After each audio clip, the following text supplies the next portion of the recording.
ত্রয়োদশ জাতীয় নির্বাচনের প্রস্তুতি জোরদার করে গণসংযোগ করছে বিএনপির নেতাকর্মীরা। এর মধ্যেই ২৩৭টি আসনে সম্ভাব্য প্রার্থী ঘোষণা করেছে দল। বিষয়টি স্থানীয় রাজনৈতিক মহলে মতবিরোধের পাশাপাশি নেতাকর্মীদের মধ্যে অনিশ্চয়তার সৃষ্টি হয়েছে। তবে সম্ভাব্য শব্দটি থাকায় আসন ভিত্তিকভাবে এখনও আশাবাদী একাধিক প্রার্থী করছেন স্বতন্ত্রভাবে কর্মসূচিও।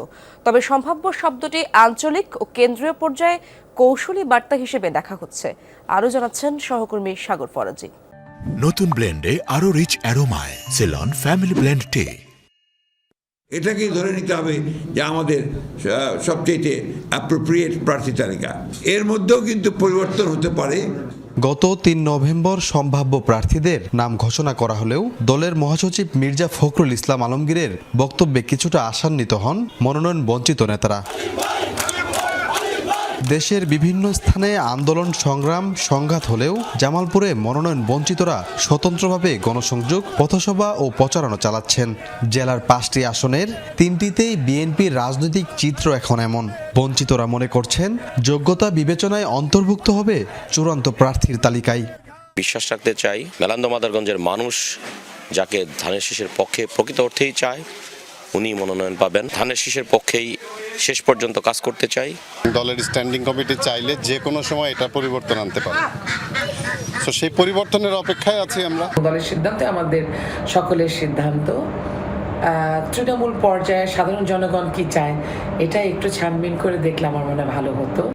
এবারে জামালপুর 1 আসন থেকে এম রশিদুজ্জামান মিল্লাত, জামালপুর 2 থেকে সুলতান মাহমুদ বাবু, জামালপুর 3-এ মোস্তাফিজুর রহমান বাবুল, জামালপুর 4-এ ফরিদুল কবির তালুকদার শামীম ও জামালপুর 5 থেকে শাহ মোহাম্মদ ওয়ারিস আলী মামুন দলীয় মনোনয়ন পেয়েছেন। এর মধ্যে জামালপুর 2 আসনে ASM আব্দুল হালিম ও শরীফুল ইসলাম খান ফরহাদ, জামালপুর 3 আসনে সাদিকুর রহমান সিদ্দিকী শুভ ও AKM এহসানুল হক মঞ্জু, জামালপুর 4 আসনে সালিমা তালুকদার আরনি আলাদাভাবে ধানের শীষের হয়ে ভোট চেয়ে গণসংযোগ করছেন। দলের এই সিদ্ধান্ত পরিবর্তন না হওয়ার আশাবাদী মনোনীতরা। ঐক্যের সাথে ধানের শীষের জয় আনতে সবার সহায়তা চান তারা।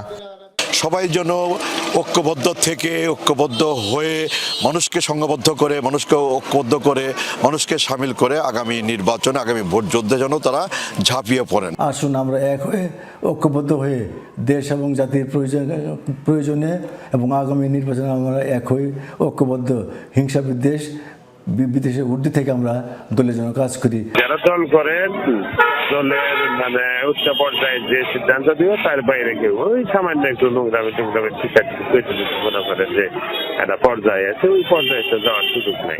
তবে 16-17 বছরে তৃণমূলের পাশে থাকা শক্তি ও ভোটারদের আস্থার জায়গা ঠিক রেখেই প্রার্থী বাছাই হয়েছে বলে মনে করেন জেলা ও উপজেলার নেতারা। দলের সিদ্ধান্ত প্রতীক নিশ্চিত করে দিয়েছে। এরপরে যদি আপনি মাঠে এসে সেটা বলেন আমি আমার এটাই শেষ না, এরপরে ডিসিশন হবে, তাহলে এগুলো আমাদের